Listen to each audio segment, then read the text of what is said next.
乡亲啊，咱继续要来讲这个薪水哦。硕士毕业甲高中毕业才差4000块，讲有袂少人不服。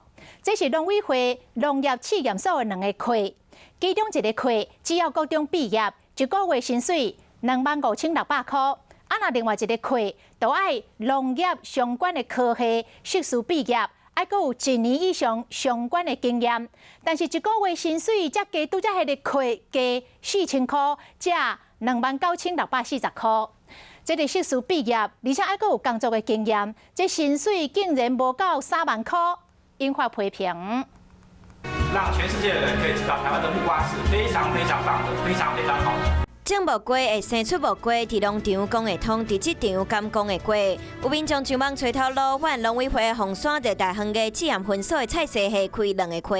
一个需要农业相关科系硕士毕业，佮相关做工课经验1年，薪水开29640块，协助授粉和操作实验室仪器。不过另外一个课，敢若需要高中毕业，协助栽培和病虫害管理，薪水是25600块。民众看甲错一条，差一个硕士薪水敢若差4000块，引起网友批评政府敢带头来用假薪请人。薪资是因为我们这边它就有规定在那边，下面那个基本工资，他就是负责田间的工作，他不会进到实验室。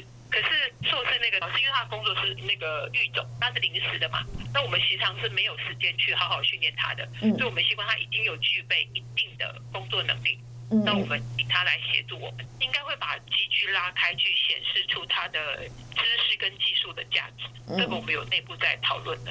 农试所表示，这拢是根据规定来请人，因为拢是1年请100个课，若是计划无成功，就袂继续请；若是顺利，就有机会摕到各科会研究经费。想要到找人才引起这么大的争议，会搁做调整，无希望农业人才全放弃。